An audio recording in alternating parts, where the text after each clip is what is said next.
Tier ranking Chutti TV shows part 2. திரும்பி ஸ்ட்ராங்கா ஆரம்பிக்கலாம். Dragon booster. எப்பா இந்த கதையை பத்தி நான் என்னங்க சொல்றது, எல்லாமே செமையா இருக்கும். டிராகனோட டிசைன், அந்த ஆளு, அதுல வர அந்த வில்லன், இதை பார்த்தாலே அப்படியே ரோமம் சிலிர்க்கும்னு சொல்லுவாங்கல்ல, அந்த மாதிரி தான் எனக்கு இந்த ஷோ. S dear. அடுத்து வந்து என்னோட ஒப்பீனியன்ல லெஜெண்ட்ஸ் மட்டுமே என்ஜாய் பண்ணக்கூடிய ஒரு ஷோ, வருத்தப்படாத கரடி சங்கம். இந்த கதை பிரெயின் ராட்டுக்கெல்லாம் முன்னாடியே ஒரு பிரெயின் ராட் கதை. இதுக்கு யாரு டப்பிங் கொடுத்தாங்கன்னு தெரியல. ஆனா எப்படிங்க இப்படி டப்பிங் கொடுத்தீங்க?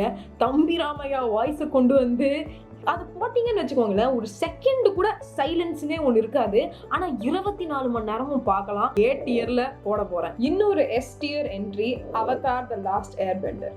சுட்டி டிவில மட்டும் இல்லைங்க, ஃபுல் வேர்ல்டு வைடாவே இதுக்கு அவ்வளோ ஃபேன்ஸ் உண்டு. ஏன்னா கதை உண்மையிலே அவ்வளோ நல்லா இருக்கும். Character, story line, world building எல்லாமே பக்காவா இருந்த ஒரு ஷோ. அதுக்கப்புறம் ஒரு அண்டர் ரேட்டடான என்னோட ஒரு ஃபேவரட், இந்த ஸ்கூலுக்கு போகணும் நான் ரொம்ப ரொம்ப ஆசைப்பட்டிருக்கேன், டேஞ்சர் ஸ்கூல். ஒரு நல்ல பிளாட் லைன், ஒரு நல்ல கேரக்டர்ஸ், அவங்களுக்குள்ள இருக்கிற ஃப்ரெண்ட்ஷிப்லாம் நல்லா இருக்கும். Be dear solid. அடுத்து வந்து இன்னொரு எஸ் டியர் கார்ட்டூன். இதை பத்தி அவ்வளவா யாரும் பேசுறது இல்லை, ஏன்னு எனக்கு தெரியல. பட் சிந்துபாதும் அற்புத தீவுங்கிற ஷோ, சொராயாங்கிற கேரக்டர் எனக்கு ரொம்ப ரொம்ப பிடிக்கும். சிந்துபாதும் எனக்கு ரொம்ப பிடிக்கும். கொஞ்சம் காமெடி, கொஞ்சம் அட்வென்ச்சர், நல்ல ஸ்டோரி லைன், இதெல்லாம் நல்லா டைட்டா எழுதின ஒரு கதை.